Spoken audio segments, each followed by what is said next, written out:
everyone, myself Pawan and I welcome all of you to our beautiful channel Moral Minds। तो आज के इस lecture में हम लॉज ऑफ मोशन का कंसेप्ट ऑफ पुली ये टॉपिक डिटेल में स्टडी करेंगे। जैसा कि आप जानते हैं हमने इसके पहले Newton's first law of motion, forces के टाइप्स, बेसिक टाइप्स और स्टैंडर्ड टाइप्स ऑफ फोर्सेस, जिसमें नॉर्मल रिएक्शन हो गया, फ्रिक्शन फोर्स हो गया और ग्रेविटेशनल फोर्स हो गया, ये सब चीजें हमने उसमें स्टडी करी है। इसके अलावा हमने Newton second law of motion क्या होता है, मोमेंटम क्या होता है, इंपल्स क्या होता है और उसके रिलेटेड जो इंपॉर्टेंट न्यूमेरिकल्स है ये भी हमने ऑलरेडी स्टडी किए हैं। तो आज के इस लेक्चर में हम सिर्फ और सिर्फ कंसेप्ट ऑफ पुली ये टॉपिक स्टडी करेंगे। बहुत सारे बच्चों का पुली में कंफ्यूजन रहता है, उन्हें पुली के क्वेश्चन थोड़ी बहुत दिक्कत आती है कि मतलब वो कंसेप्ट को नहीं पकड़ सकते। तो आज हम कंसेप्ट ऑफ पुली के साथ साथ जो पुली के क्वेश्चंस को कैसे सॉल्व किया जाता है ये भी स्टडी करेंगे। तो लेक्चर शुरू करने से पहले आपको एक बात बताना चाहता हूँ, जो कि मैं हमेशा बोलता हूँ, अगर आपके मन में कहीं के इधर उधर के रैंडम थॉट्स आ रहे हैं या फिर आपको कुछ डिस्ट्रैक्शन आपके मन में आ रही है, तो थोड़ी देर के लिए उस डिस्ट्रैक्शन को और उस रैंडम थॉट्स को थोड़ी देर के लिए अभी स्टॉप करो और अपना पूरा फोकस बेटा बोर्ड पे रखो, क्योंकि ये लेक्चर बहुत इंपॉर्टेंट है। इस लेक्चर में तुम्हें बहुत सारी चीजें सीखने को मिलेगी, जिससे तुम्हारा जो कंफ्यूजन है पुली का वो सारा का सारा दूर हो जाएगा। ठीक है, तो तुम्हें अभी लास्ट तक बने रहना है और अपने आप को पूरा कंसंट्रेशन से बोर्ड पे तुम्हारा फोकस रहना चाहिए। ठीक है, तो चलिए शुरू करते हैं। देखो पहली बात, पुली समझने से पहले तुम्हें टेंशन समझना चाहिए, सॉरी टेंशन तुम्हें समझ में आना चाहिए। अगर बेटा तुम्हें टेंशन समझ में आता है तो तुम पुली के कंसेप्ट को अच्छी तरह से पकड़ पाओगे, और जब तुम्हें पुली की कंसेप्ट पकड़ में आ जाएगी तब तुम पुली का कोई भी क्वेश्चन इजीली सॉल्व कर सकोगे। ठीक है, तो पहले टेंशन समझो क्या होता है। ठीक है, तो टेंशन क्या है, पहली बात मैं तुम्हें उसकी डेफिनेशन लिख के बताता हूँ, उसके बाद तुम्हें उसका एक्चुअल फील देता हूँ कि टेंशन को कैसे पढ़ते हैं। तो देखो टेंशन क्या है, the force of an object transmitted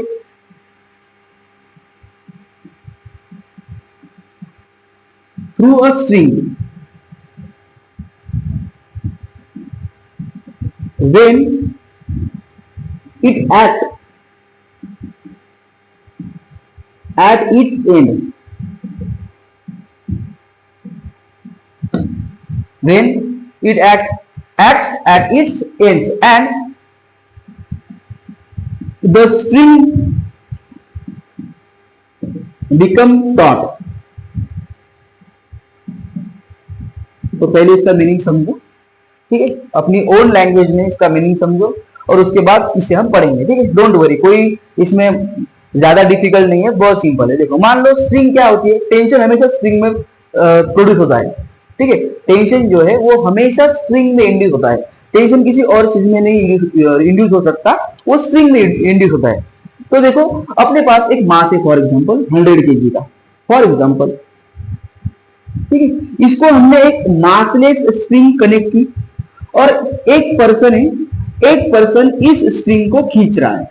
ठीक है, एक पर्सन है इस स्ट्रिंग को खींच रहा है with the force of 100 Newton, इसको पुल कर रहा है। ठीक है, तो पहली बात देखो, टेंशन स्ट्रिंग में हमेशा पुल करने के बाद ही इंड्यूस होता है, टेंशन कभी पुश करने के बाद इंड्यूस नहीं होता। पहली बात समझो, जो टेंशन है स्ट्रिंग में हमेशा पुल करने के बाद ही तैयार होता है, विदाउट पुल टेंशन प्रोड्यूस नहीं हो सकता।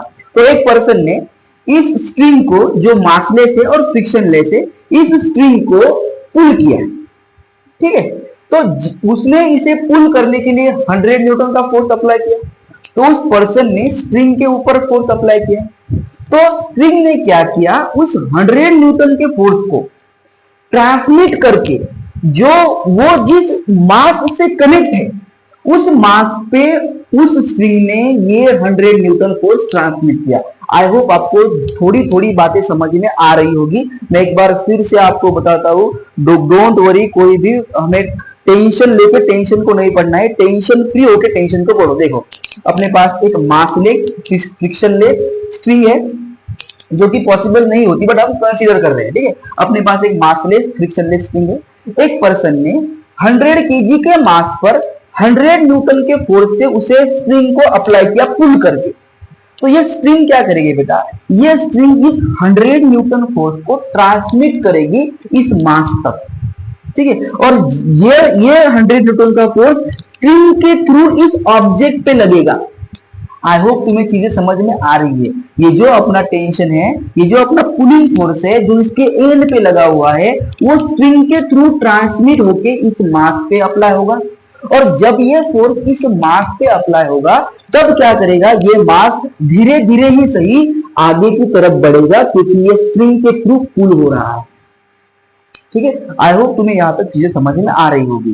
देखो हमने क्या किया, 100 न्यूटन का फोर्स स्प्रिंग पे अप्लाई किया, बट ये फोर्स स्प्रिंग ने क्या किया, खुद को मीडियम की तरह बिहेव करके इस फोर्स को मास, जिस मास से वो कनेक्ट है उस मास की तरफ उस फोर्स को ट्रांसमिट किया। तो इस ट्रांसमिशन की वजह से क्या हुआ बेटा, अपनी ये जो स्प्रिंग है ये टॉट हो गई, मतलब टाइट हो गई, स्ट्रेच हो गई।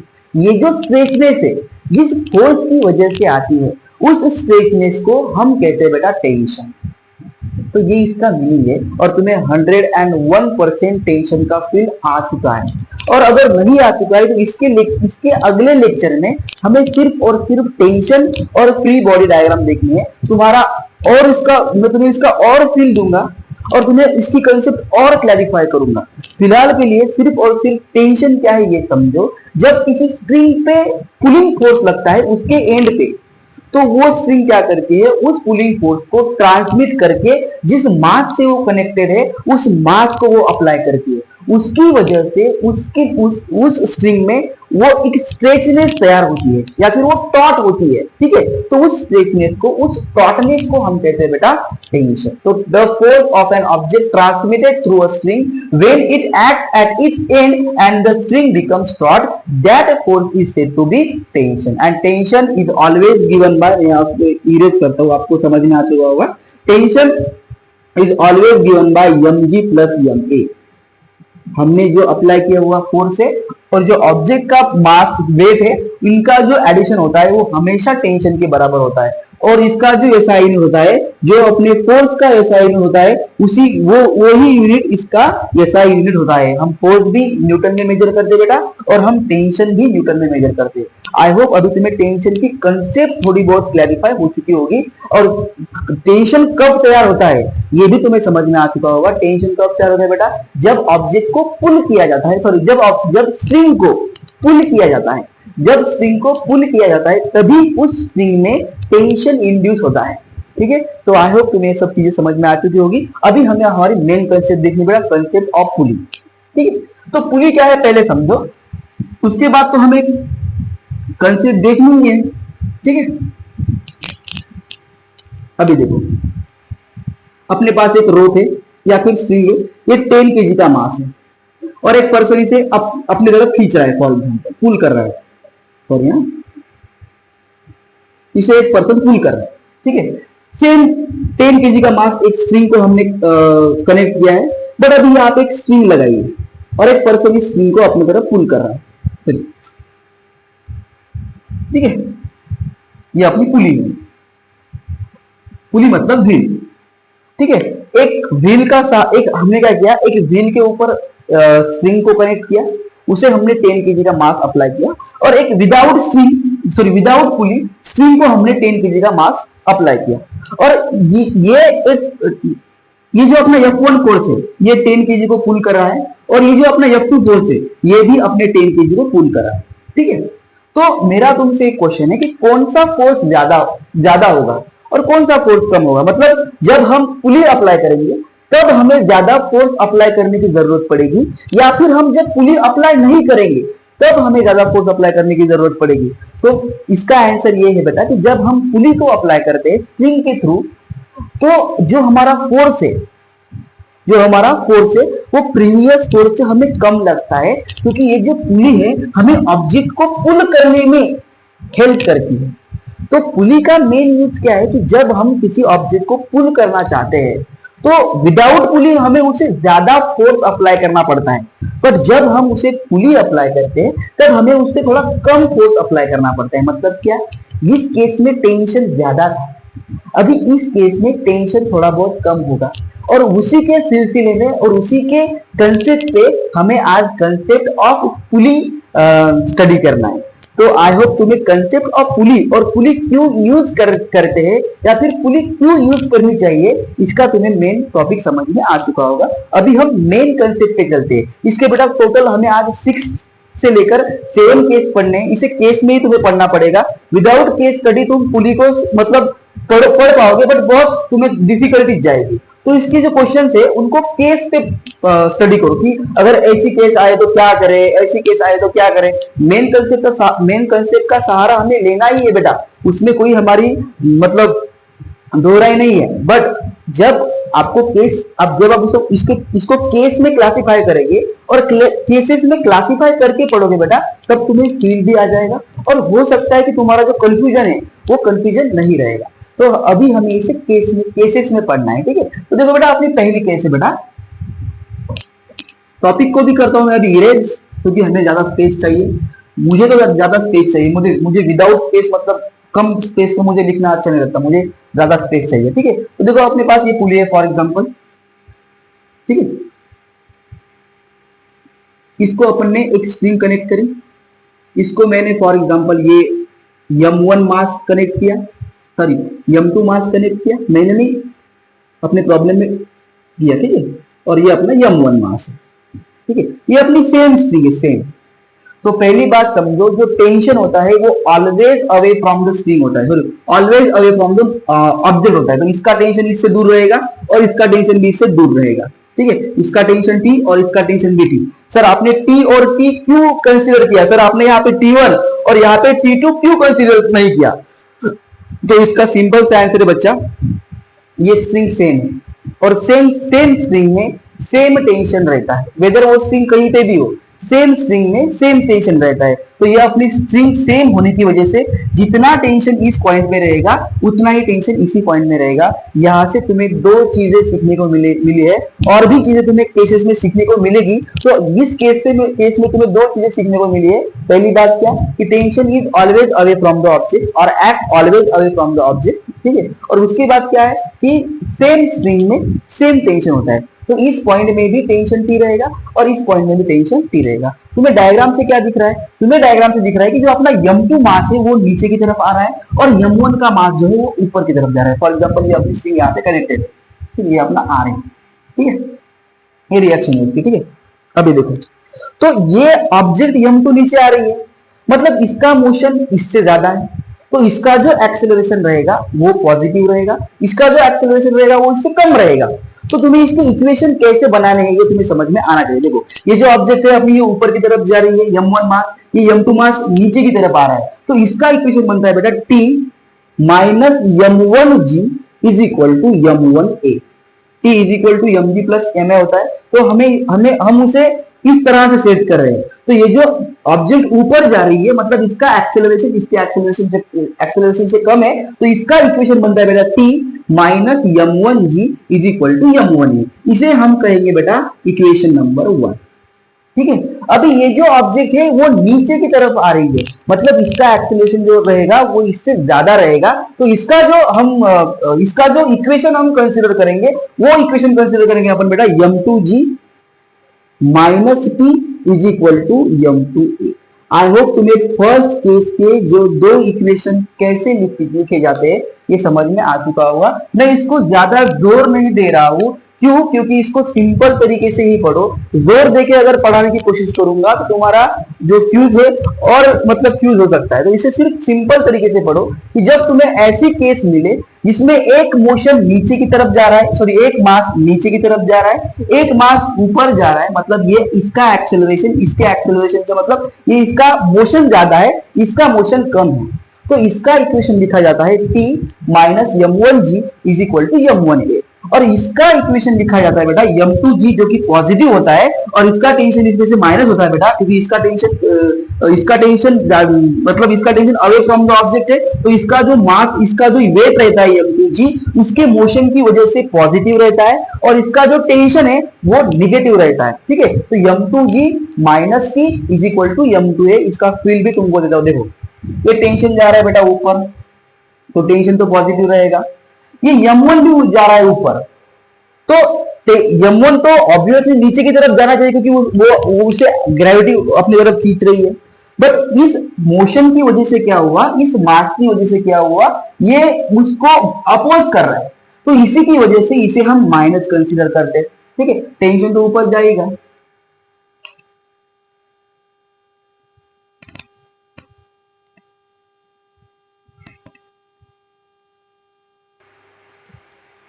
ठीक है, ये अपना हो गया इक्वेशन नंबर 1, ये हो गया अपना इक्वेशन नंबर 2। इसके बाद तुम्हें क्या करना है बेटा, मैं एक बार फिर से समझाता हूं कि इक्वेशन नंबर 1 कैसे आया और इक्वेशन नंबर 2 कैसे आया। सिंपल सा लॉजिक है, m1 नीचे गिरना चाहता है बट t उसे नीचे नहीं गिरने देता क्योंकि वो कनेक्टेड है। ठीक है, तो m1 ऊपर जा रहा है मतलब वो उसके अगेंस्ट जा रहा है, तो इसे हम माइनस करते हैं, और t तो ऑलरेडी ऊपर जा रहा है, तो t तो पहली केस में t पॉजिटिव रहेगा, तो ये रहेगा बेटा अपना t minus m1g is equal to m1a। और ये m2 जो है वो नीचे जाना चाहता है और नीचे जा रहा है मतलब ये पॉजिटिव रहेगा, और ये जो टेंशन है वो अवे फ्रॉम द ऑब्जेक्ट है बट उसे ऑब्जेक्ट नीचे लाने की कोशिश कर रही है, बट उसकी वजह से टेंशन कैसा रहेगा बेटा अपना माइनस रहेगा। तो जब तुम्हें ऐसी केस दिखने को मिलती है तब तुम्हें फर्स्ट इक्वेशन इस तरह से लिखना है और सेकंड इक्वेशन इस तरह से लिखना है। आई होप अभी चीजें क्लियर हो रही होगी। ठीक है, अभी देखो क्या करना है, तुम्हें इक्वेशन नंबर 1 और इक्वेशन नंबर 2 को ऐड करना है, सिंपल ऐड करना है। तो जब तुम इक्वेशन नंबर 1 को और इक्वेशन नंबर 2 को ऐड करोगे, add equation number 1 and 2 we get. ठीक है, तो ये t minus m1g is equal to m1a आएगा, और ये आएगा बेटा अपना minus t plus m2g is equal to m2a आएगा। यहां तक अगर तुम्हें चीजें समझ में आती है तो इसी चीज का यूज करके तुम टेंशन भी फाइंड कर सकते हो और इस ऑब्जेक्ट का जो एक्सेलरेशन है वो कितना रहेगा वो भी फाइंड कर सकते हो। तो इसका भी एग्जांपल मैं तुमको कंसीडर करके बताता हूं ताकि तुम्हारी चीजें और क्लियर हो जाए। ठीक है, तो मान लो बेटा अपने पास दो मासेस है, ये अपनी फर्स्ट केस है। ठीक है, अपने पास दो मासेस है, पहला मास है बेटा अपना 2 kg और दूसरा मास है अपना 8 kg, दोनों भी केजी में है, 2 kg और ये 8 kg। तो दोनों ये जो मासेस है वो अपने पुली से कनेक्टेड है। तो तुम्हें क्या दिख रहा है, 2 ऊपर जा रहा है, 8 नीचे जा रहा है। तो मैंने क्या कहा था कि जो मास ऊपर जा रहा है तो उसका इक्वेशन तुम्हें लिखना है बेटा t minus m1g is equal to m1a। तो इसका इक्वेशन नंबर 1 क्या आएगा बेटा, इसका इक्वेशन नंबर 1 आएगा बेटा t minus 2g is equal to 2a। इसे हम कहेंगे इक्वेशन नंबर 1। ठीक है, अभी देखो इसका इक्वेशन क्या आएगा बेटा, ये भी नीचे जाना चाहता है और नीचे जा रहा है मतलब 8 पॉजिटिव t निगेटिव, तो यहाँ पे आ जाएगा बेटा अपना 8g minus t is equal to 8a। इसे अपन कहते हैं बेटा इक्वेशन नंबर 2। ठीक है, तो इसके बाद तुम्हें क्या करना है, सिर्फ और सिर्फ दोनों इक्वेशन को ऐड करना है, उसके बाद तुम्हें एक्सेलरेशन मिलेगा और एक्सेलरेशन का यूज करके तुम टेंशन फाइंड कर सकते हो। देखो क्या करना है, अभी इसको ऐड इक्वेशन नंबर 1 एंड 2। ठीक है, तो ये हो गया अपना t minus 2g is equal to 2a, ये हो गया अपना minus t plus 8g is equal to 8a। मैं तुम्हें चीजें लिख के दे रहा हूं क्योंकि ताकि तुम्हें मतलब समझ में आ जाए कि t के नीचे हमें टेंशन लिखना है, g के नीचे हमें g लिखना है। ठीक है, तो ये plus t minus t gets cancel, minus 2g plus 8g होता है बेटा प्लस 6g, और ये होता है बेटा अपना 10a। आई होप तुम्हें यहाँ तक चीजें समझ में आ चुकी होगी। अपना इसको ऐड करने के बाद इक्वेशन क्या आया बेटा, 6g is equal to 10a, और तुम्हें ये a फाइंड करना है, मतलब ये जो 10 है ये मल्टीप्लाई को है, यहां जाने के बाद डिवाइड को हो जाएंगे। ठीक है, तो यहाँ पे अपना आएगा बेटा 6g upon 10 is equal to a। तो हम इसे जो है रिड्यूस भी कर सकते हैं, 2 3 जा 2 5 जा, तो ये आएगा बेटा अपना 3g upon 5 is equal to a। ठीक है, अभी तुम्हें इस केस में एक्सेलरेशन कैसे फाइंड करना है ये समझ में आ रहा होगा, ठीक है। अभी हमें टेंशन फाइंड करना है, सिंपल कुछ नहीं करना, इस एक्सेलरेशन को कंसीडर करो।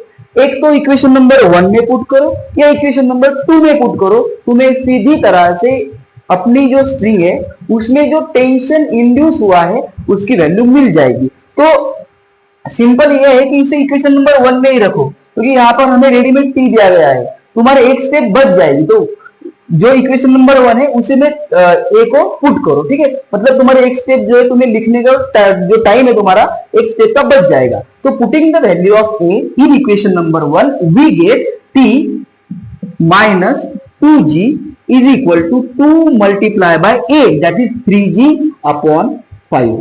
तो ये हो जाएगा अपना t minus 2g is equal to 6g upon 5। ये t हमें फाइंड करना है, तो 2g इस साइड को नहीं रह सकते, वो निगेटिव है, वहां जाने के बाद प्लस हो जाएंगे, तो वो आ जाएगा बेटा अपना t is equal to 6g upon 5 plus 2g। और ये तुम सॉल्व कर सकते हो, मैं डायरेक्टली सॉल्व करता हूं, 6g plus 10g upon 5 that is t is equal to 16g upon 5। तो तुम्हारा जो टेंशन आया है वो कितना आया है बेटा, t is equal to 16g upon 5। तो आई होप तुम्हें फर्स्ट केस समझ में आ चुकी होगी कि कैसे फर्स्ट केस को कैसे सॉल्व करते हैं, ठीक है। मान लीजिए अपने पास अभी हमने वैल्यू चेंज कर दी, अपने पास 6 kg है या अपने पास 10 kg, क्या फर्क पड़ता है, प्रोसीजर तो फॉलो करिए, सिर्फ अभी वैल्यू चेंज हो चुकी है। तो ये तुम्हारा अभी होमवर्क है, जब तुम लेक्चर अपना हो जाएगा तो तुम यहाँ पे 6 कंसीडर करना, यहाँ पे 10 कंसीडर करना, और उसका टेंशन क्या आता है वो खुद से सॉल्व करना, ठीक है। अभी तुम्हें दूसरी केस भी देखनी है, तो चाहो तो इसे पॉज करके नोट कर सकते हो बेटा। हो गया,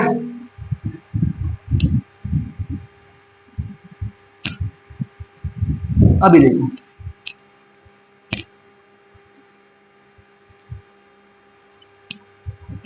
मान लो अभी ये केस है अपनी, ये एक सरफेस है, इस पर हमने मास रख दिया 5 kg का या फिर 10 kg का, कोई बात। यहाँ पर हमने एक पुली को कंसीडर किया है, इस तरह से ये अपनी पुली है, इस स्ट्रिंग से हमने 4 kg का मास कनेक्ट किया है, ठीक है। अभी पहले तो पुली के दोनों mass under the influence of gravity थे, अभी एक जो है रेस्ट में और दूसरा जो है बेटा वो under the influence of gravity है। तो मोशन में कौन रहेगा, ये 4 kg रहेगा, क्योंकि इस पर ग्रेविटी एक्ट हो रही है और ये नीचे आने की कोशिश करेगा, बट उसे स्ट्रिंग अपोज करेगी, उसका कुछ ना कुछ फोर्स इस स्ट्रिंग पे लगेगा, तो इसकी वजह से जो है वो टेंशन T क्रिएट हो रहा है, ठीक है। तो इसका जो इक्वेशन रहेगा वो रहेगा बेटा 4g minus T is equal to 4a, क्योंकि ये नीचे आने की कोशिश कर रहा है और नीचे आ भी सकता है, तो ये 4g minus T is equal to 4a हो जाएगा, ठीक है। मैं यहाँ पे 4g minus T is equal to 4a रखता हूं।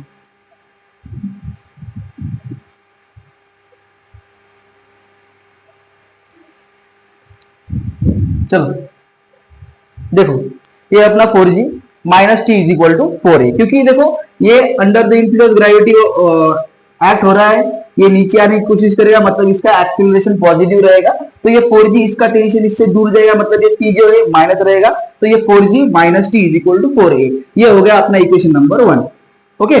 अभी देखो ये जो 10 kg है ये रेस्ट पे है या मोशन में, ये रेस्ट पे, तो इसका जो मोशन रहेगा उसका जो इक्वेशन रहेगा, इसका टेंशन इसके फोर्स की वजह से इसके इस स्ट्रिंग में जो टेंशन क्रिएट हो रहा है वो इस टेंशन की वजह से क्रिएट हो रहा है। देखो कैसे, अभी देखो ये जो है इसके वेट को नॉर्मल रिएक्शन में बैलेंस किया है, ठीक है, तो ये मोशन में नहीं है, अभी ये रेस्ट में है। तो ये जो अपना पूरा का पूरा टेंशन है, ठीक है, ये पूरा का पूरा टेंशन इसके फोर्स, ये जो टेंशन है ये इसके मास इनटू एक्सेलरेशन की वजह से तैयार हुआ है, क्योंकि वो तो रेस्ट में। तो इसका जो टेंशन रहेगा बेटा वो रहेगा, इसका जो टेंशन रहेगा वो रहेगा T is equal to 10a। इसे हम कहेंगे बेटा इक्वेशन नंबर 2। ये हो गया बेटा अपना इक्वेशन नंबर 1, ये हो गया अपना equation number 2, that is T is equal to 10a। I hope तुम्हें यहां तक चीजें समझ में आ रही होगी, ठीक है। तो ये हो गया अपना 4g minus T is equal to 4a, और ये हो गया अपना t is equal to 10a, क्योंकि ये रेस्ट में है, मोशन में नहीं है, तो इसका जो फोर्स रहेगा वो रहेगा मास इनटू एक्सेलरेशन, जो टेंशन के बराबर रहेगा। इसे हम लिखते हैं बेटा t is equal to 10a। अभी तुम्हें सिंपल कुछ नहीं करना, इस टेंशन की वैल्यू कंसीडर करो और इक्वेशन नंबर 1 में पुट करो, तुम्हें सीधी तरह से एक्सेलरेशन की वैल्यू मिल जाएगी। फिर एक्सेलरेशन को कंसीडर करके इक्वेशन नंबर 2 में पुट करो, तुम्हें सीधी तरह से टेंशन की वैल्यू मिल जाएगी। आई होप इस केस 2 में कैसे इक्वेशन को तैयार किया जाता है ये समझ में आ चुका होगा। अगर नहीं आ रहा होगा बेटा तो मैं तुम्हें फिर से समझाता हूँ, डोंट वरी, हम रिलैक्स रहेंगे और फिर से एक बार इक्वेशन स्टडी करेंगे, क्योंकि क्या है ना, अभी अभी अपना नया सेटअप है, तो उसकी वजह से ना थोड़े डिस्ट्रैक्शन आ रहे हैं। तो मैं समझ सकता हूँ बेटा, तुम भी जब ये लेक्चर देख रहे होगे तो जैसा मैं थोड़ी देर के लिए मतलब डिस्ट्रैक्ट हो रहा हूँ, तुम भी थोड़े बहुत डिस्ट्रैक्ट हो सकते हो, बट डिस्ट्रैक्ट मत रहो बेटा, मैं सब संभाल लूंगा, डोंट वरी। देखो आराम से देखो, ये 4 kg, इसका mg हमेशा डाउनवर्ड होता है, ठीक है। तो ये जो 4 kg है बेटा वो डाउनवर्ड ही रहेगा, मतलब पॉजिटिव रहेगा। इसका जो टेंशन है बेटा वो इससे दूर होता है, तो टेंशन हमेशा कैसा रहता है बेटा, अवे फ्रॉम द ऑब्जेक्ट, तो टेंशन रहेगा बेटा नेगेटिव। तो हम यहाँ पे कंसीडर करेंगे 4g minus T is equal to 4a, ठीक है। अभी देखो ये मोशन में नहीं है बेटा, ये रेस्ट में, तो इसके वजह से जो टेंशन क्रिएट हुआ है वो सीधी तरह से force is equal to mass into acceleration के बराबर हुआ है, क्योंकि mg को नॉर्मल रिएक्शन में बैलेंस किया है। तो यहाँ पे हम सीधी तरह से लिख सकते हैं कि force is equal to tension. तो फोर्स इज इक्वल टू क्या होता है बेटा, मास इनटू एक्सेलरेशन, क्योंकि ये तो मोशन में नहीं है, ये रेस्ट में है, तो इसका जो फोर्स है टेंशन के बराबर रहेगा। इसमें mg का कोई रोल नहीं रहेगा, क्योंकि mg को नॉर्मल रिएक्शन में ऑलरेडी बैलेंस किया है। तो यहाँ पर हम लिखेंगे बेटा t is equal to 10a, that is mass into acceleration. तो आई होप इक्वेशन नंबर 2 कैसे आया ये तुम्हें अब समझ में आ गया होगा। अभी क्या करना है, इस इक्वेशन नंबर 2 को कंसीडर करना है, इक्वेशन नंबर 1 में पुट करना है, तुम्हें एक्सेलरेशन की वैल्यू मिलेगी और उस वैल्यू को कंसीडर करके इक्वेशन नंबर 2 में पुट करना है, तुम्हें टेंशन की वैल्यू मिल जाएगी। इतना सिंपल है बेटा। तुम फोकट में स्ट्रेस में जा रहे हो, स्ट्रेस में जाने की कोई जरूरत नहीं है, आराम से समझो, विदाउट स्ट्रेस लेकर इसे पढ़ो, तभी तुम्हें मजा आएगा, ठीक है। अभी क्या करना है हमें, putting the equation number 2 in equation number 1, we get 4g, तो यहाँ पे लिखने रहा हूँ, सीधा तुमको बता रहा हूँ, ठीक है। t इज इक्वल टू क्या है बेटा, minus 10a is equal to, okay कोई बात नहीं, इज इक्वल टू 4a, ठीक है। माइनस 10a प्लस निगेटिव, वहां पे जाने के बाद पॉजिटिव, तो 4g is equal to 4a plus 10a। I hope यहाँ तक चीजें अभी क्लियर हो चुकी होगी। 4a प्लस 10a वो रहेगा बेटा 4g is equal to 14a, तो 14 मल्टीप्लाई का बच्चा यहाँ आने के बाद डिवाइड को, तो वो हो जाएगा अपना 4g divided by 14 is equal to a, तो 2 टू द 4, 2 7 द 14, तो ये होता है बेटा अपना 2g upon 7 is equal to a।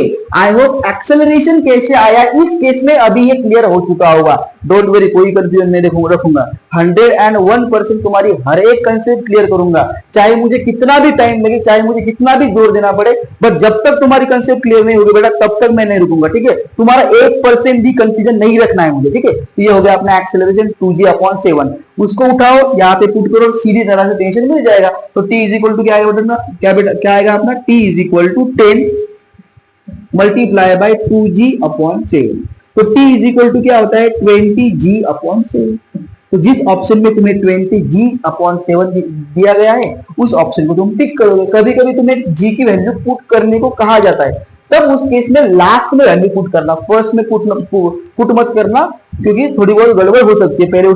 पहले उसे कायदे से सॉल्व करो और बाद में लास्ट में जी की वैल्यू पुट करो, ठीक है। तो ये हो गया अपनी सेकंड केस। आई होप तुम्हें सेकंड केस समझ में आ चुकी होगी। अभी हमें 4 केसेस और पढ़नी है, उसके बाद तुम्हारा पुली में कोई भी कंफ्यूजन नहीं रहेगा, ठीक है। अभी इसे पॉज करके नोट करो।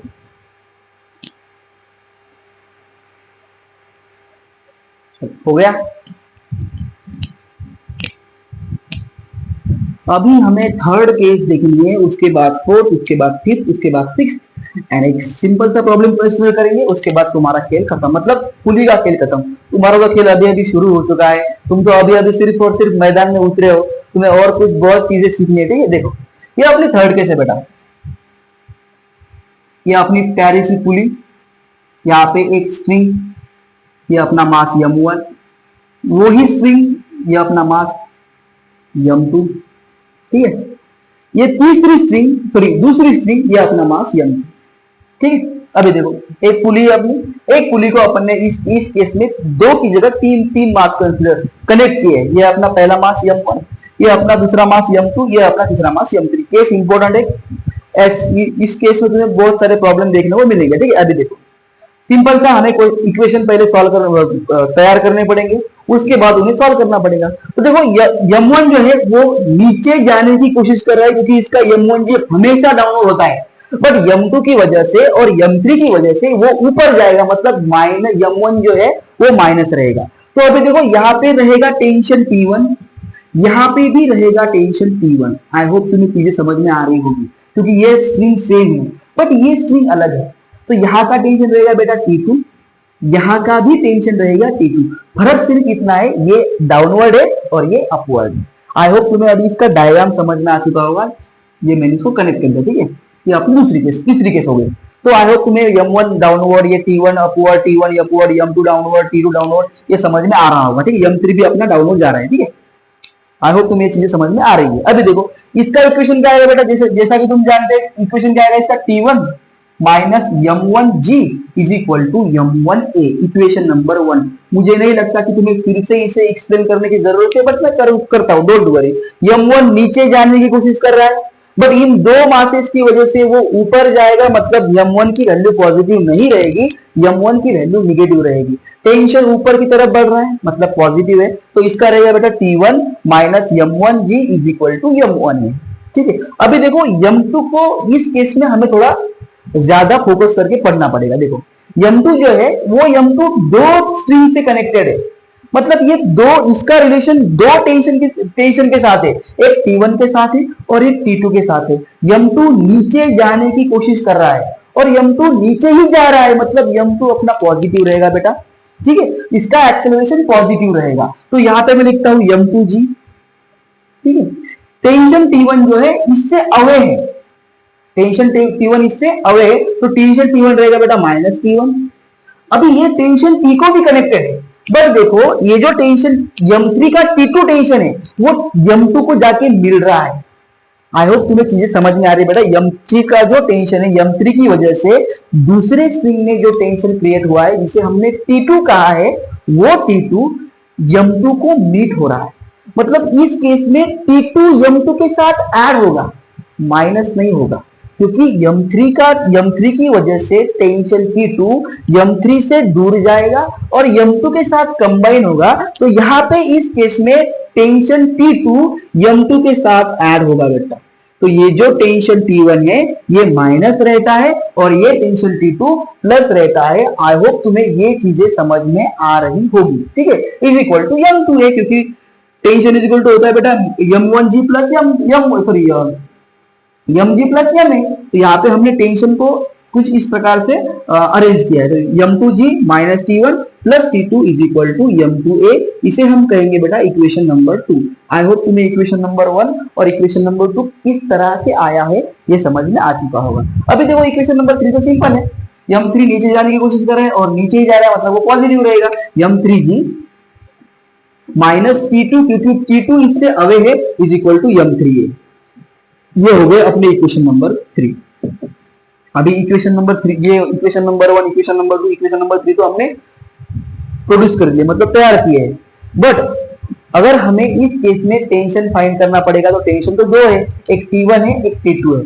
तो इसका एक शॉर्टकट तरीका है, तुम्हें सीधी तरह से जब तुम इसे सॉल्व करोगे तुम्हें एक्सेलरेशन का फॉर्मूला मिलेगा और वो फॉर्मूला तुम्हें ध्यान में रखना है बेटा। तो इस केस में जो एक्सेलरेशन का फॉर्मूला रहता है बेटा, वो रहता है a is equal to m2 plus m3 minus m1 upon m1 plus m2 plus m3 into g।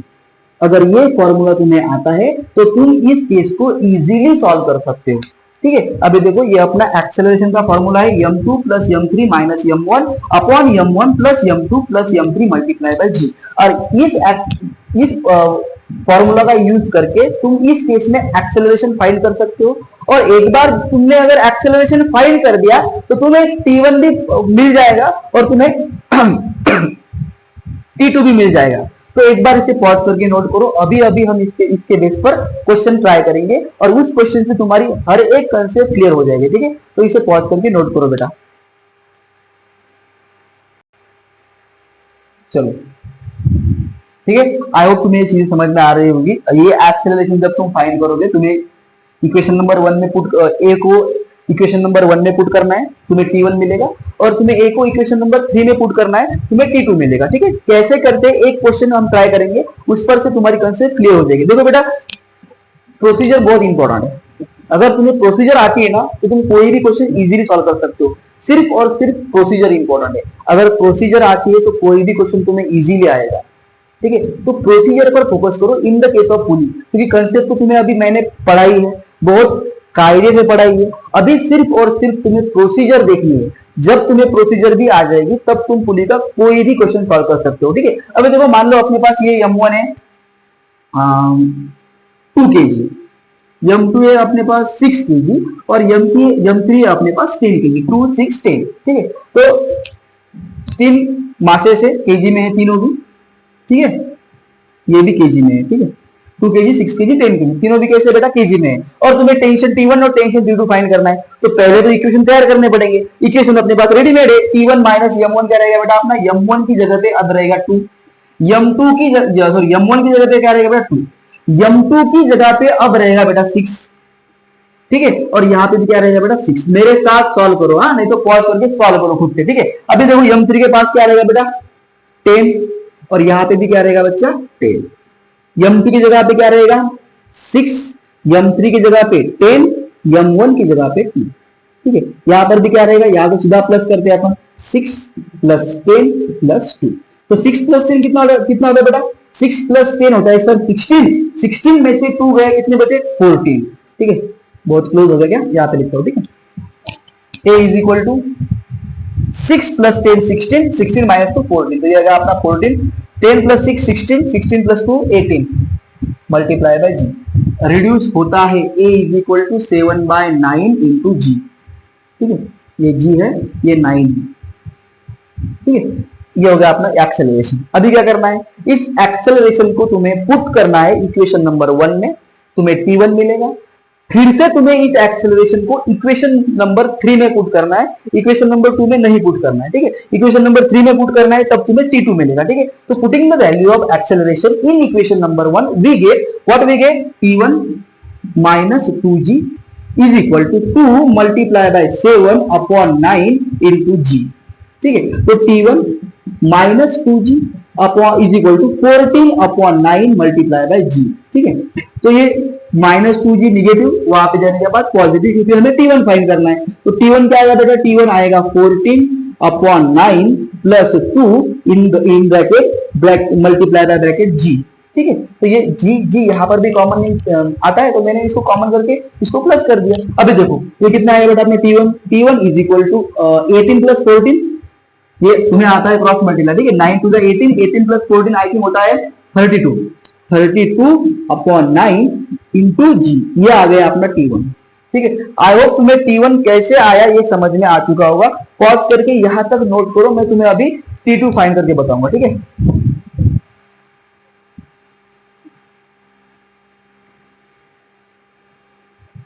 चलो पुट करो।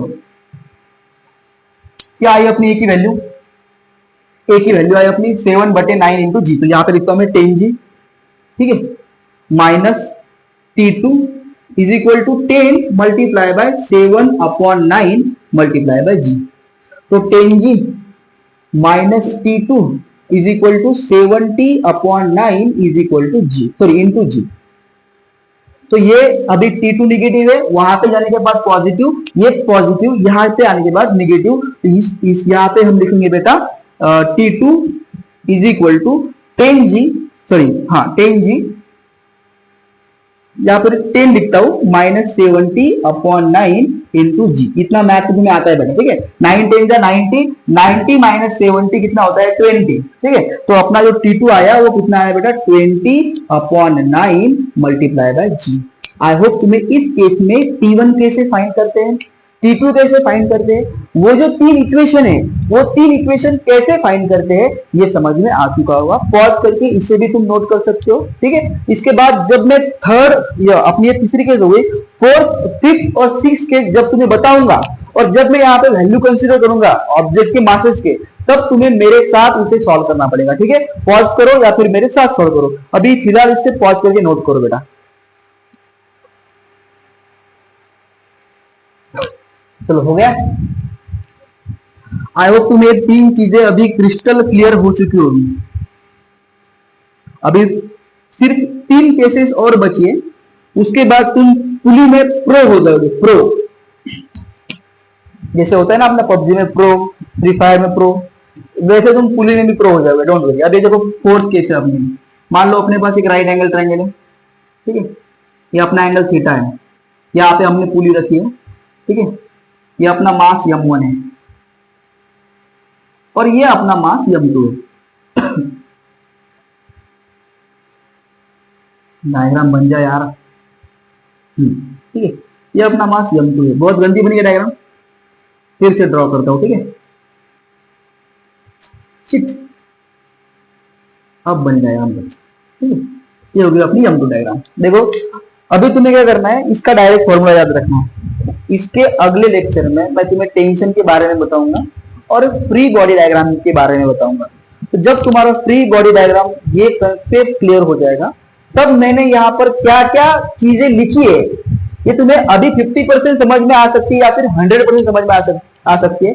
बट इसका नेक्स्ट लेक्चर करने के बाद तुम्हें आइडिया आ जाएगा कि मैंने यहाँ पे क्या लिखा था और क्यों लिखा था, ठीक है। अभी देखो, जब कोई ऑब्जेक्ट एक इंक्लाइन प्लेन में होती है तो उसका फोर्स रिजॉल्व होता है। तो मान लो अपना m1 जो है वो डाउनवर्ड जा रहा है, m1g इसका जो है वो डाउनवर्ड जा रहा है, टेंशन टी इसके अवे फ्रॉम जा रहा है। तो इसका जो टेंशन है वो भी क्या रहेगा, टी रहेगा, क्योंकि अपनी स्ट्रिंग सेम है, ये अपनी स्ट्रिंग सेम स्ट्रिंग है, ओके। तो इसका टेंशन भी रहेगा away from the object. But इसका जो फोर्स रहता है बेटा, फ्रिक्शन फोर्स, या फिर उसका जो वेट रहता है वो रिवॉल्व हो जाता है, या फिर जिसे हम डिवाइड करते हैं, ठीक है। तो ये रहता है बेटा अपना m1 g, सॉरी m2 लिखा ना इसको मैं m1 नाम देता हूँ, इसको m2 देता हूँ, ठीक है। ये लिखेंगे हम m1 g साइन थीटा। ये हो गया अपना नॉर्मल रिएक्शन, ये हो गया अपना m1 g, और ये हो गया बेटा अपना m1 g cos थीटा, ठीक है।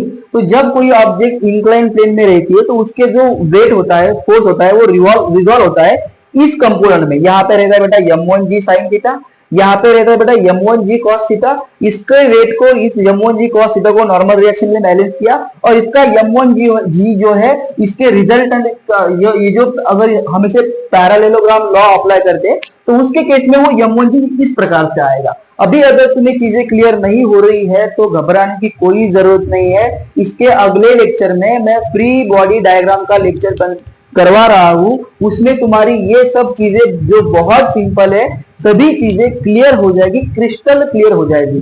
अभी सिर्फ हम पुली देख रहे हैं, तो तुम्हारा पूरा का पूरा फोकस सिर्फ और सिर्फ पुली पे होना चाहिए, और इसको कैसे करते हैं ये तुम्हें अभी समझना चाहिए, ठीक है।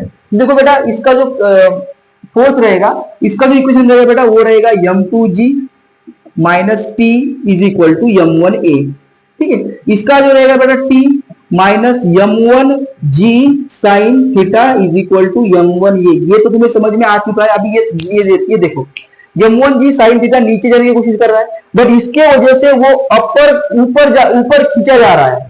तो ये जो m1 है ये अभी m1g नहीं है, क्योंकि इसके साथ एक कंपोनेंट भी लगा हुआ है, वो है बेटा साइन थीटा। तो इसका m1g नहीं रहेगा, इसका m1g साइन थीटा रहेगा, क्योंकि वो रिजॉल्व हो चुका है या फिर डिवाइड हो चुका है। तो ये रहेगा बेटा अपना t minus m1g sine theta is equal to m1a। इसे हम कहते हैं बेटा इक्वेशन नंबर 1, और इसे हम कहते हैं बेटा इक्वेशन नंबर 2। तुम्हें इक्वेशन अगर नहीं भी लिखने हैं तो मत लिखो, इसका एक्सेलरेशन का और टेंशन का डायरेक्ट फॉर्मूला है। अगर इस केस में तुम्हें एक्सेलरेशन फाइंड करना है बेटा, तो इसका एक्सेलरेशन आता है बच्चा a is equal to m1 minus m2 minus m1 g sine theta या फिर m1 sine theta upon m1 plus m2। मुझे एक बार क्रॉस चेक करने दो बेटा, बाद में लिखो, ठीक है। एक बार क्रॉस चेक करता हूं मैं।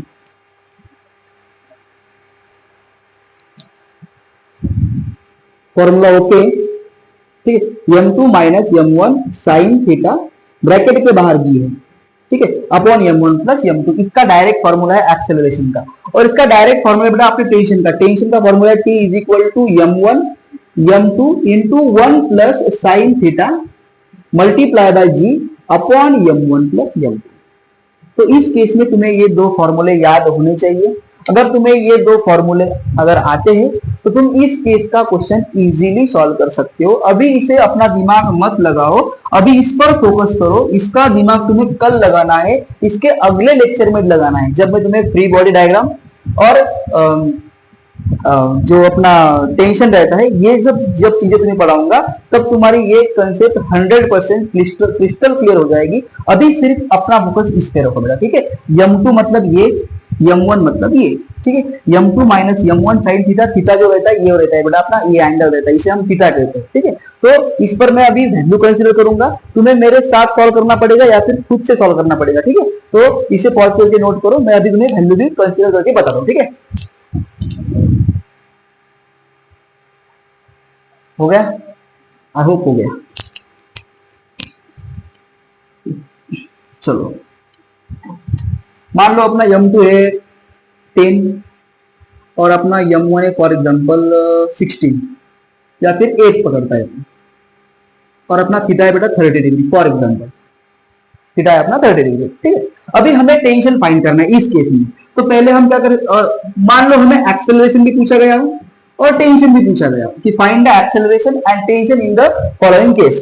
तो एक्सेलरेशन का डायरेक्ट फॉर्मूला क्या है इस केस में, a is equal to acceleration का formula m2 minus m1 sine theta into जी अपॉन m1 प्लस m2। सिर्फ और सिर्फ वैल्यू पुट करनी है, इसके अलावा कुछ नहीं करना है। मेरे साथ सॉल्व करो या फिर पॉज करके नोट करो, ठीक है। तो अपना एक्सेलरेशन क्या आएगा बच्चा, एक्सेलरेशन आएगा बच्चा अपना m2 कितना है बेटा, m2 है 10, m1 कितना है बेटा, m1 है अपना 8 मल्टीप्लाई बाय साइन थीटा और अपना थीटा है बेटा 30 डिग्री, ठीक है, upon sorry multiply by G upon 10 plus 8। तो a इज इक्वल टू क्या आएगा बेटा 10 माइनस 4।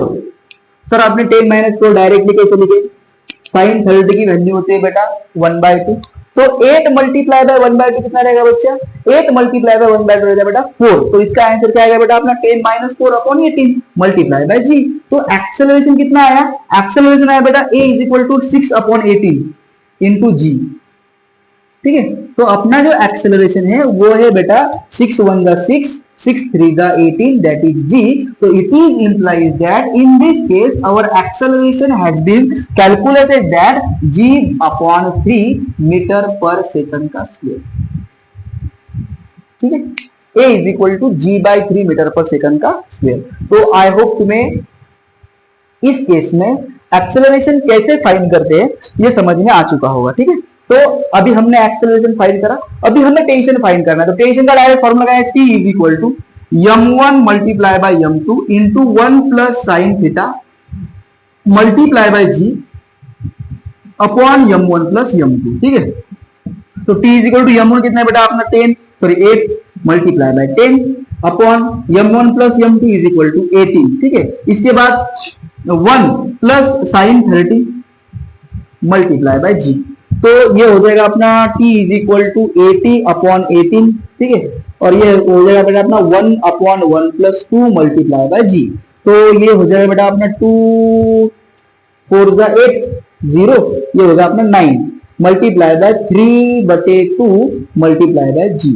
तो 3 3 जा 9, ये हो जाएगा अपना 20। तो t इज इक्वल टू आया अपना 20 अपॉन 3 मल्टीप्लाई बाय g। तो ये हो गई अपने टेंशन की वैल्यू।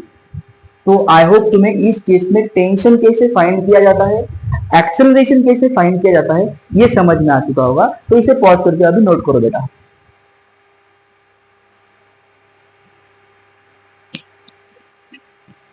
चलो अभी ये अपनी सेकंड लास्ट केस है।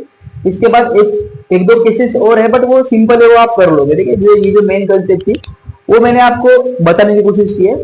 एक दो कंसेप्ट मतलब एक केस है सिर्फ एक, वो आज रह सकती है, उसका एक अलग रीजन है, बट ये जो रिस्पॉन्सिबिलिटी है ये हमने उठाई है, तो हमें पुली को चाहे कुछ भी हो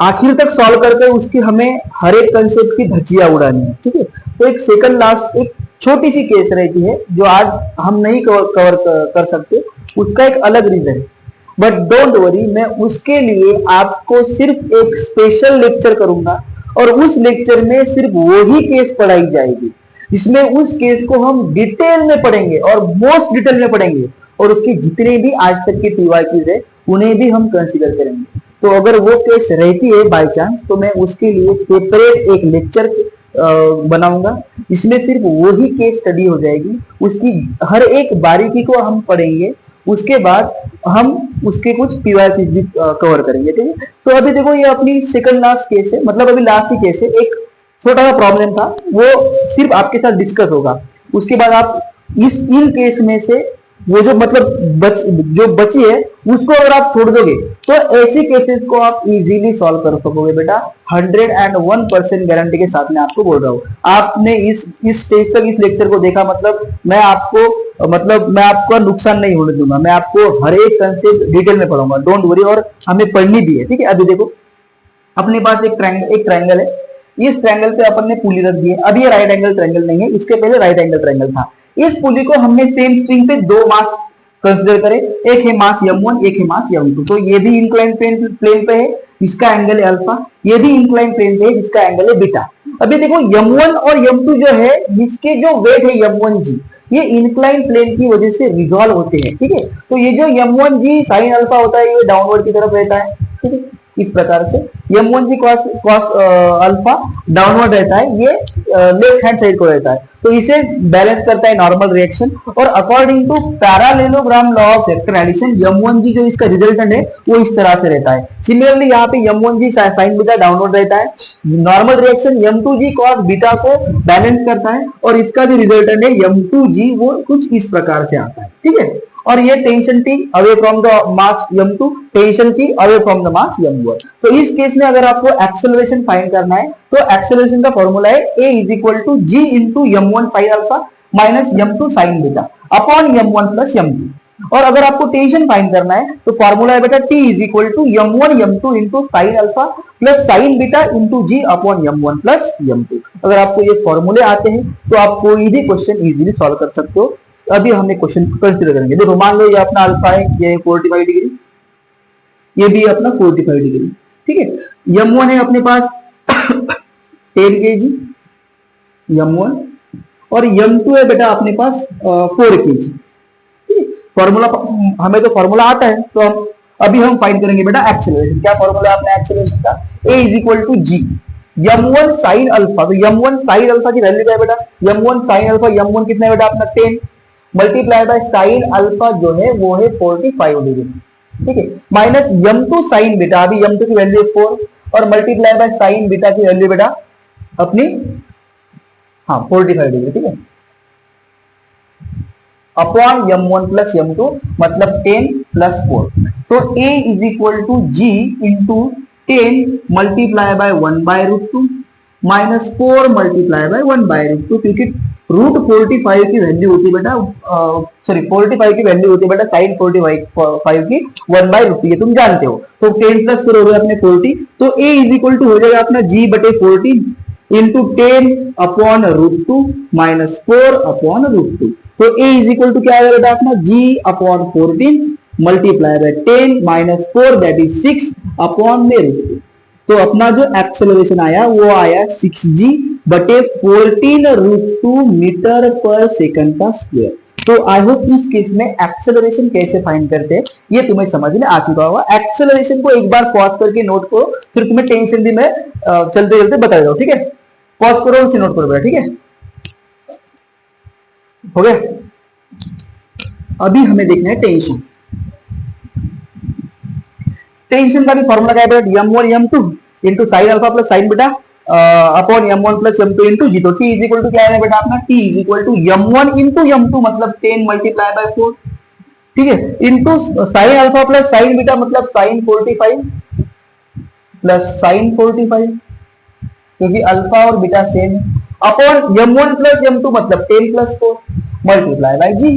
तो t इज इक्वल टू क्या आया 40, ये आया अपना 1 upon root 2 plus 1 upon root 2 upon में 14 मल्टीप्लाई बाय जी। तो ये आ गया बेटा अपना t is equal to 14 into ji upon 14। इसको सिर्फ मैंने यहाँ पे लिखा, इसको इस तरह सेटल किया। तो 1 प्लस 1 होता है 2 अपॉन रूट 2, ठीक है, तो 2 7 जा, तो ये क्या है अपना t is equal to 40 G upon 7 root 2 Newton.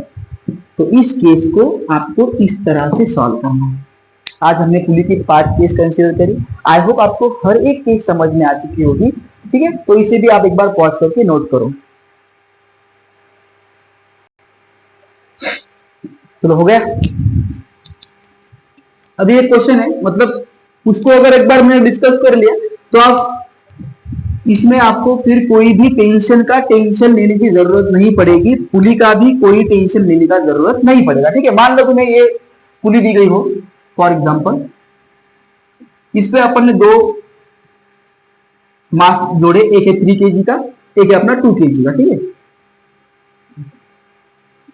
और तुम्हें पूछा गया हो कि 3 kg ने टाइम t में जब हमने इसको सेटल किया तो सेटल करने के बाद t kg ने 3 सेकंड में कितना डिस्टेंस कवर किया, ये तुम्हें बताया गया, पूछा गया हो। एक बार फिर से आपको क्वेश्चन रिपीट करता हूं। पुली दिए हमें 2 वेट दिए बेटा, एक दिया 3 kg, दूसरा दिया 2 kg, 2 मास दिए। और जब तुमने इसे सेटल किया और इसे छोड़ दिया सेटल करके, तो छोड़ते वक्त 3 kg ने 3 सेकंड में कितना डिस्टेंस कवर किया, ये तुम्हें पूछा गया। और तुम्हें उसके बाद ये भी पूछा गया हो कि 3 सेकंड में इसकी जो वेलोसिटी रहेगी, फाइनल वेलोसिटी क्या रहेगी, ये भी अगर तुम्हें पूछा गया हो। मतलब ये तुम्हें 2 चीजें अगर पूछी गई हो तो तुम्हें कैसे सॉल्व करना है, अगर ऐसे क्वेश्चन आते हैं तुम्हें क्या विचार करना है, पहली बात तुम्हें समझ में आना चाहिए, ठीक है। तुम्हें डिस्प्लेसमेंट पूछिए पहले केस में, दूसरे केस में फाइनल वेलोसिटी पूछिए। तो ये जो है ये एक्सेलरेटेड मोशन है, और एक्सेलरेटेड मोशन में बेटा अपन काइनेमेटिक्स के इक्वेशन यूज करते हैं। तो अगर तुम्हें डिस्प्लेसमेंट फाइंड करनी है, तुम्हें बताया गया हो कि छोड़ते वक्त, मतलब जैसे ही हमने इसको सेटल किया, मतलब सेटल करते वक्त इसकी जो इनिशियल वेलोसिटी थी वो 0 थी, ठीक है। तो यहाँ पर अगर हमें मालूम है कि यहाँ पर हमें इनिशियल वेलोसिटी मालूम है 0, हमें टाइम भी दिया गया है 3 सेकंड, और हमें अगर डिस्प्लेसमेंट फाइंड करनी है तो हम काइनेमेटिक्स का इक्वेशन का ये इक्वेशन यूज करते हैं, S is equal to UT plus half into A into T square. Problem क्या है, हमें यू मालूम है, टी मालूम है, बट ए मालूम नहीं है, बट हम ए फाइंड कर सकते हैं by the concept of pulley. तो इसका ए कैसे आएगा बेटा, ठीक है, इसका ए कैसे आएगा, यहाँ पे लिखता हूं मैं, इसका भी टेंशन टी, इसका भी टेंशन टी, तो t minus 2g is equal to 2a is equal to, इसका क्या आएगा बेटा 3g minus t is equal to 3a। Pause करके मेरे साथ नोट करना है, ठीक है। इक्वेशन नंबर 1, इक्वेशन नंबर 2, यहीं पे इसको ऐड करना है, अभी स्पीड बढ़ाओ, ठीक है। इसको जब तुम ऐड करोगे t और t गेट कैंसिल हो जाएगा, 3g में से एक 2g गया मतलब 1g बचा, और 3 प्लस 2 कितना होता है बेटा 5a। तो a की वैल्यू आई बेटा अपनी g/5। आई होप तुम्हें ए की वैल्यू कैसी आई समझ में आ चुकी होगी। ए की हमें करनी थी, अभी ए की वैल्यू पुट करनी है। मान लो तुम्हें कहा कह दिया हो कि जी की वैल्यू 10 पुट करो, 10 मीटर पर सेकंड का स्क्वायर, कोई बात नहीं पुट करो, तो करते हैं अपन पुट। क्या आएगा बेटा, S is equal to u t मतलब 0 multiply by t plus half multiply by a की वैल्यू बेटा g/5 मतलब 10 अपॉन 5 मल्टीप्लाई बाय टी का स्क्वायर मतलब 3 का स्क्वायर, ठीक है। तो ये हो जाएगा अपना, ये तो 2 हो गया, 2 gets cancel, S is equal to 9 metre. तो ये जो ऑब्जेक्ट है 3 सेकंड में 9 मीटर का डिस्टेंस कवर करेगी, ठीक है। तो आई होप तुम्हें यस कैसे फाइंड किया है ये भी समझ में आ चुका होगा। अभी तुम्हें फाइनल वेलोसिटी फाइंड करनी है, तो फाइनल वेलोसिटी को फाइंड करने के लिए हम काइनेमेटिक्स का इक्वेशन यूज करते हैं बेटा, v is equal to U plus A T, और ये तुम्हें आता है, ठीक है। सिर्फ मुझे बताने की थोड़ी बहुत ही जरूरत है, v की वैल्यू फाइंड करनी है, u की वैल्यू 0 है तो मैं 0 नहीं लिखूंगा।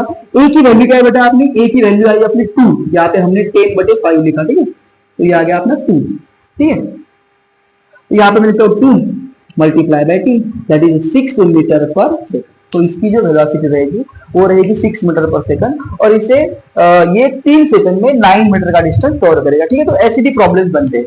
तो बेटा आज की केस में इससे पहले पॉज करके नोट करो, ठीक है। आई होप हो गया। देखो बेटा आज की केस में अपन ने क्या किया, आज की केस में अपन ने पूर्ण टेंशन की कंसेप्ट पढ़ी, पुली के 5 कंसेप्ट पढ़े, और आई होप ये बहुत सिंपल कंसेप्ट है, अभी तुम्हारा इसमें कोई कंफ्यूजन नहीं रहा होगा। ठीक है, बहुत सिंपल कंसेप्ट थी, इसमें तुम्हारा कोई कंफ्यूजन रहना भी नहीं चाहिए। और इसके बाद हमें देखना है बेटा फ्री बॉडी डायग्राम और टेंशन, तो वो हम इसके अगले लेक्चर में देखेंगे। ठीक है, तो आज हमने ये जो लेक्चर देखा ये बहुत इंपॉर्टेंट लेक्चर था। लेक्चर हो जाने के बाद जब तुम क्वेश्चन ट्राई करोगे तब तुम थैंक यू बोलोगे बेटा, क्योंकि मोस्ट ऑफ द कंसेप्ट के क्वेश्चन मोस्ट ऑफ द पुली के कंसेप्ट इसी कंसेप्ट के आजू बाजू में आते हैं। तो ये जो तुमने आज कंसेप्ट पढ़ी है इसके बेस पर तुम कोई भी पुली का क्वेश्चन ट्राई कर सकते हो। सिर्फ एक केस रह गई है जो हम फ्री बॉडी डायग्राम और जो अपना टेंशन है इसे पढ़ेंगे, उसके बाद उसे पढ़ेंगे, क्योंकि उसका मजा उसी के बाद आएगा। ठीक है, और सिर्फ उस लेक्चर में वही एक कंसेप्ट पढ़ी जाएगी जिससे तुम कोई भी क्वेश्चन इजीली सॉल्व कर सकते हो। ठीक है, उसके बाद अपना फ्रिक्शन है, नॉर्मल रिएक्शन है, ये तो चीजें हमें पढ़नी है अपने एनएलएम में। तो थैंक्स फॉर वॉचिंग बेटा, आज के लिए सिर्फ इतना ही था। और अगेन थैंक्स फॉर वॉचिंग बेटा, एंड ऑलवेज स्टे ब्लेस्ड।